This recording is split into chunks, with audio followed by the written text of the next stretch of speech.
Estamos montando uma quadrilha aqui. Por quê? Porque o Bradesco está colocando os funcionários dentro de uma fogueira, em pleno São João. Essa semana, pessoal, nós tivemos 2 demissões do Bradesco de Lençóis Paulista.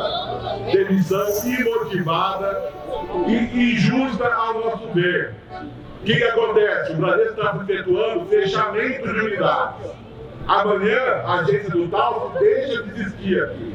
Então, o cliente do Bradesco que usava lá o Taus vai ter que vir aqui para ser atendido.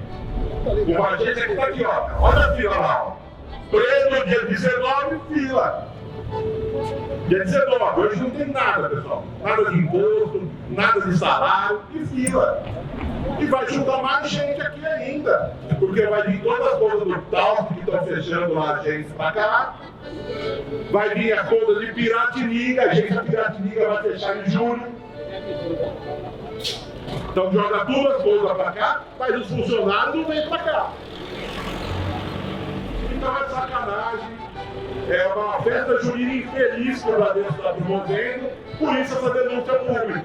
Vamos fazer pescaria do que quiser. Tem uma quadrilha aqui com o Leão, que é nosso parceiraço aqui, dando uma força. Sanfoneiro, tudo que tem direito. Vamos para chamar a atenção da população para isso. O Bradesco promoveu demissão essa semana, está fechando a agência em Bauru, lá no Tal, e está fechando a agência em Piratininga. Imagina um idoso cliente do Bradesco de Piratininga ter que viajar até Bauru para ser atendido. Não tem cabimento, né? Se fosse uma empresa que está falindo, eu entendia, mas isso aqui vai muito bem de grana, pessoal. Então, assim, vamos denunciar, vamos dançar e vamos tomar um quentão pela pipoca aqui.